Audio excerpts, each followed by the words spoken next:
믿으시기 바랍니다. 저는 오늘 여러분과 함께 본문의 말씀을 근거로 복음의 진리를 따라 행하라, 이런 제목의 말씀으로 은혜를 나누고자 합니다.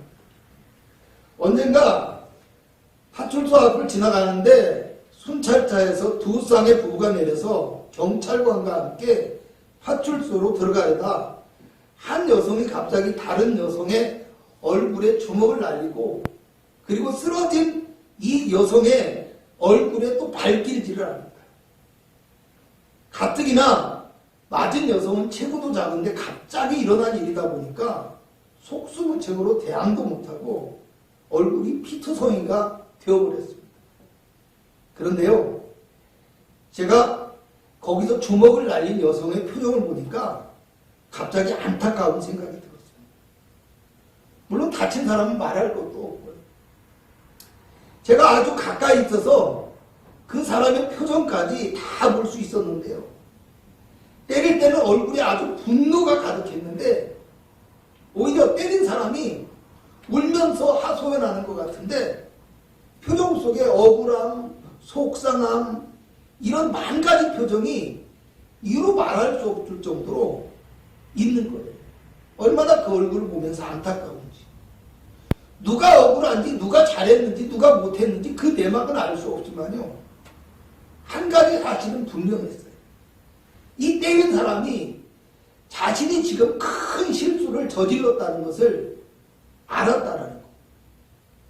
여러분, 이유 없이 죄를 짓는 사람은 없습니다. 또 죄는 지었지만 안타까운 사연이 얼마나 많은지 모릅니다. 그런데 경찰관들이 아는 공통적인 말이 있습니다. 그렇다고 법을 위반하면 어떻게 하냐는 거. 남이 그렇다고 해서, 환경이 그렇다고 해서, 이유가 어찌 되었든 법을 지키고 사는 것이 사회와의 약속입니다. 내가 법의 보호를 받으려면 법을 지키지 않으면 안 된다는 것입니다. 여러분, 하나님의 법도 마찬가지입니다.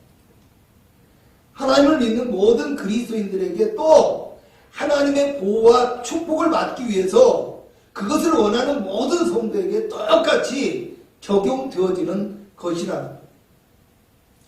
오늘 우리는 복음과 진리의 법을 따라서 은혜의 약속을 허락받은 백성이기 때문에 우리는 복음의 진리를 따라 살아가야 합니다. 그런데 많은 사람들이 세상과 환경을 이유로 이 복음의 진리를 따르지 않고 자기 뜻과 자기 의지대로 살아가요. 또 세상의 법과 세상의 풍조에 따라서 마구 흔들리고 죄악의 길을 따라 살아가고 있더라는 말이에요.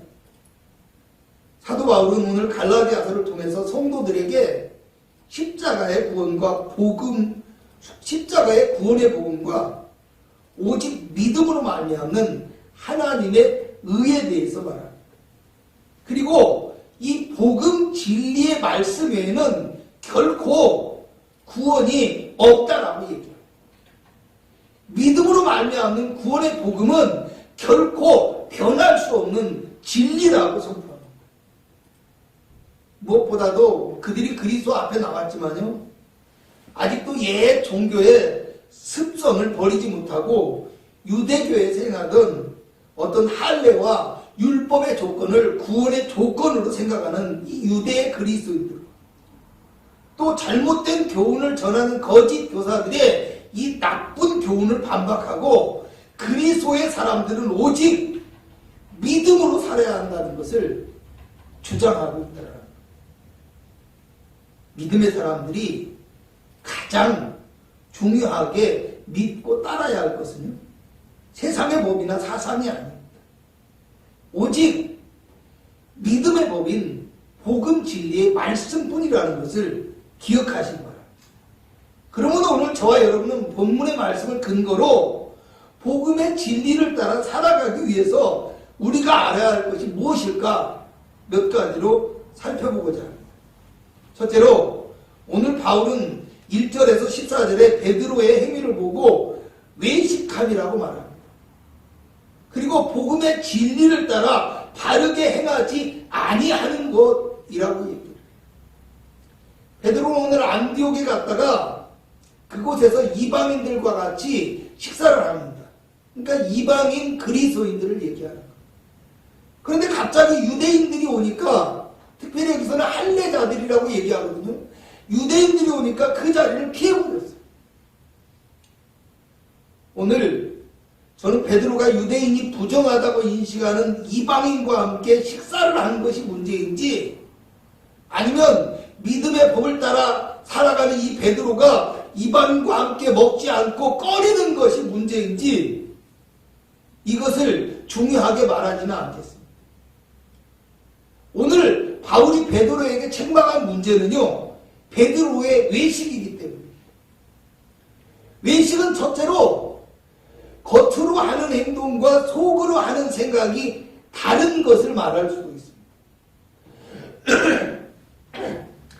또 하나는요, 두 가지 이상의 상황 속에서 전혀 다른 방향의 행동을 취하는 것을 말할 수도 있습니다. 학자들은요, 베드로가 이 두 개의 조건이 함께 작용해서 이런 행동을 취했을 것이라고 예측합니다. 여러분, 오랫동안 베드로의 몸에 배어있고 온전히 버리지 못하고 남아있던 이 유대적인 관습과 사상이요, 유대인들이 오니까 자기도 모르게 그런 행동을 하고 말았다는 거예요. 물론 평생을 유대인으로 살아온 이 베드로가 이방인들을 향해서 정말 온전한 마음으로 사랑을 주기에는 아직은 시기가 이른 탓일 수도 있을 거예요. 요한복음 4장에 보면요, 사마리아 여인이 예수님에게 당신은 유대인으로서 어찌하여 이방의 여자인 사마리아 여자인 나에게 물을 달라고 합니까? 이렇게 질문을 하거든요. 무슨 얘기예요? 당시에도 이방인들도 유대인들이 자신들을 꺼리고 있다라는 거, 이걸 잘 알고 있었다라는 거예요. 그래서 12절을 보니까 이런 사상을 가진 할례자들이 예루살렘으로부터 야고보에게서부터 그 안디옥 교회에 찾아오니까 베드로가 할례자들을 두려워하여 떠나 물러갔다라고 얘기해요. 또 베드로는 예루살렘 교회의 지도자이고 예수님의 수제자입니다. 그래서 어떻게 보면 자신의 어떤 체면이나, 그죠? 사람들의 비난이 걱정이었을 수도 있습니다. 그러나 오늘 베드로의 행동은 복음을 온전히 믿고 따르는 올바른 행동이 결코 되어질 수 없습니다. 오늘 14절을 보면 바울이 이에 대하여 복음의 진리를 따라 행하지 아니함이라고 얘기해요. 복음을 믿는 자의 자세가 아니라는 이야기입니다. 또 유대인으로서 이방인을 따르고 유대인답게 살지 아니하면서 어찌하여 이방인을 유대인답게 살게 하려느냐고 질문합니다.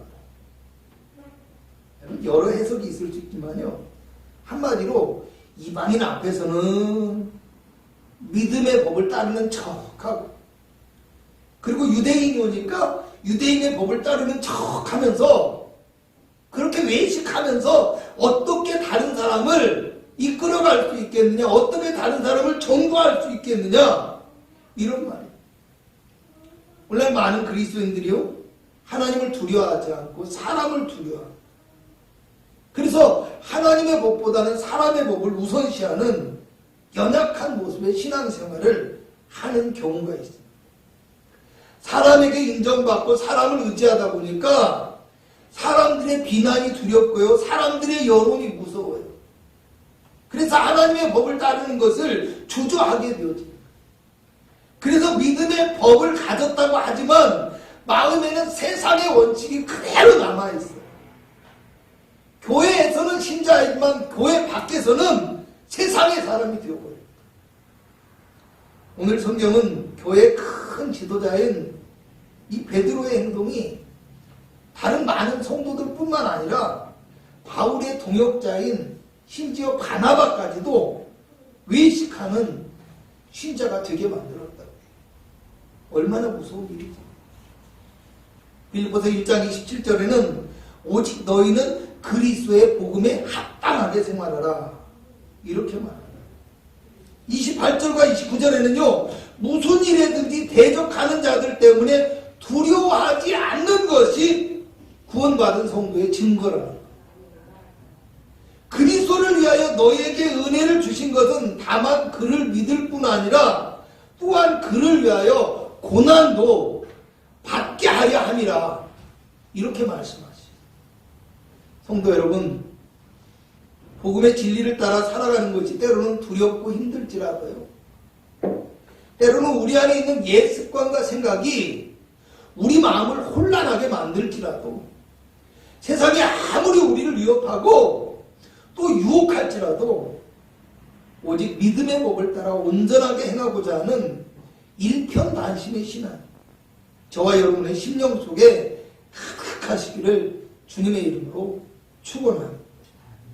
두 번째로 15절에서 19절을 보면 자신들은 본래 유대인이었지만 율법에 대하여 죽었다고 말합니다.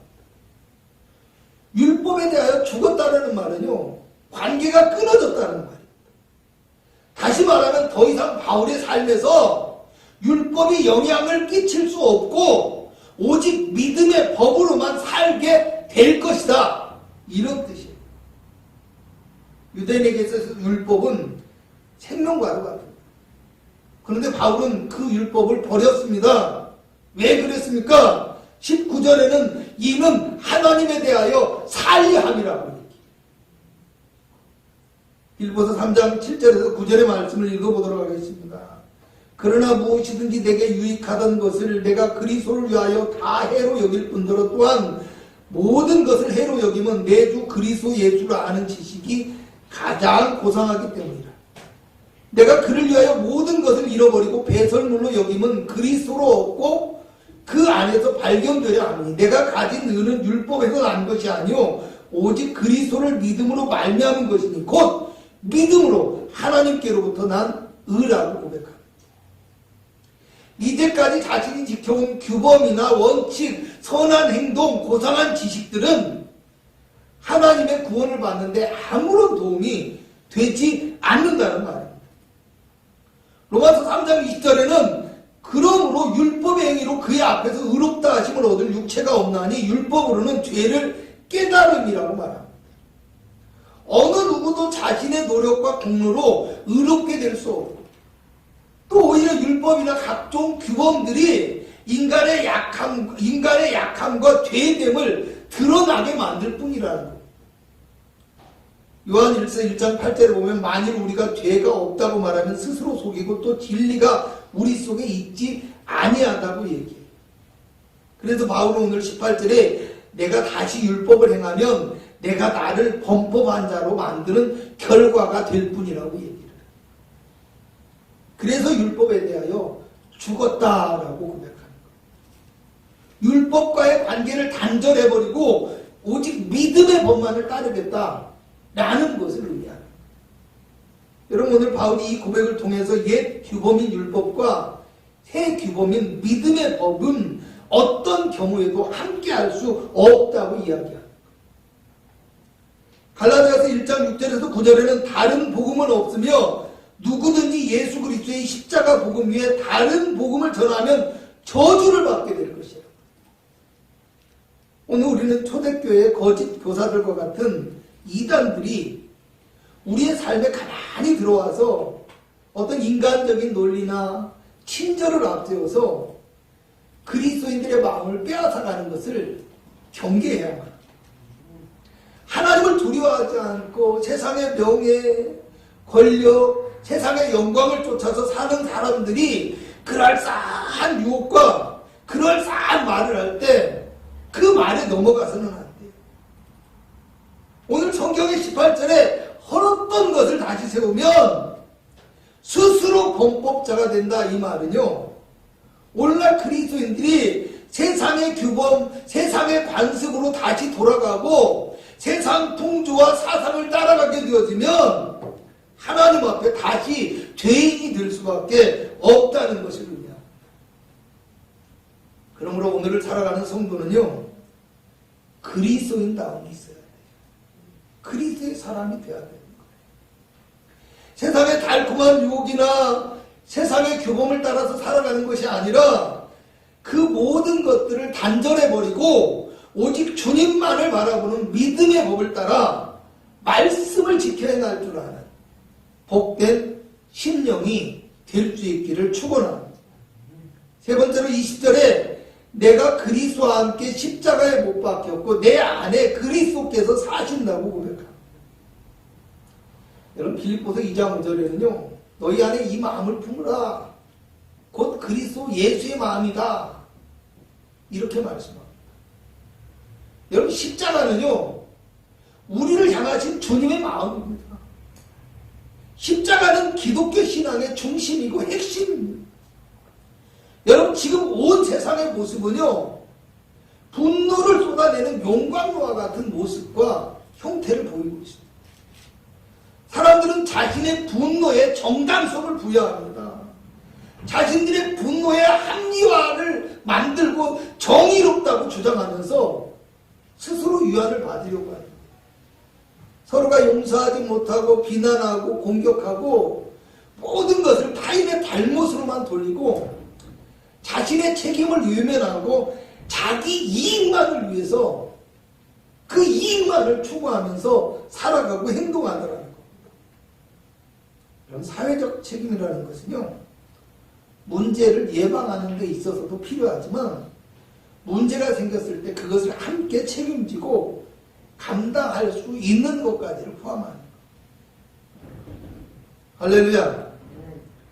그래서 그것을 합리적으로 해결할 수 있도록 함께 지혜를 모으고 함께 힘을 모을 수 있어야 건강하고 정의롭고 아름다운 공동체를 만들어낼 수가 있는데 중요한 것은 오늘날 그리스도인들까지도 이 책임을 외면하고 있다는 거예요.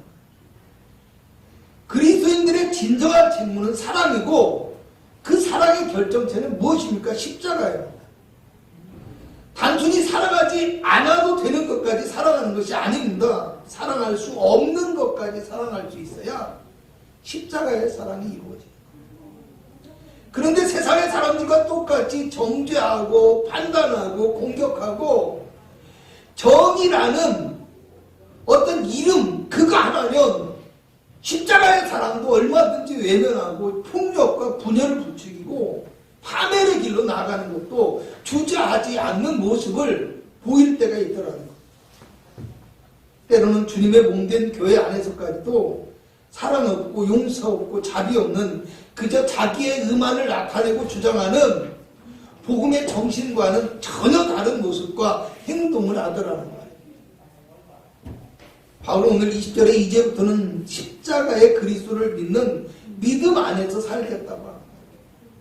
십자가를 바라보는 믿음만이 하나님의 사랑을 실천하며 복음의 진리를 따라 행할 수 있는 힘을 얻을 수 있기 때문에 그러므로 그리스도의 십자가만을 바라보며 살아감으로 세상의 풍조에 요동하지 않고 견치 않는 믿음으로 복음의 진리를 따라 살아가는 저와 여러분이 되시기를 축원합니다. 결론적으로 말씀드리겠습니다. 오늘 21절에 바울은 내가 하나님의 은혜를 패하지 아니하겠다고 합니다. 세상과 언수마귀는 끊임없이 우리를 유혹하고 해치려 하고 있습니다. 비단 세상의 종교나 우상뿐만이 아닙니다. 오늘날 정치가가 연예인이 이 사회의 말쟁이들이 사람들의 종교가 되고 우상이 되어버렸습니다. 때로는 그들의 말이 우리의 신앙보다 앞서고 또 우리의 말씀과 우리의 예배에 집중하는 것보다 우리는 더 그들의 말과 행동에 열광하고 있더라는 거예요. 여러분 이 거짓된 종교가 쾌락이 될 수도 있고요. 이 거짓된 종교가 도박이나 술, 마약, 주식, 헛된 망상이나 인간의 어떤 욕망이 될 수도 있어요. 이런 것에 마음을 빼앗기면 우리의 신앙이 변질돼요.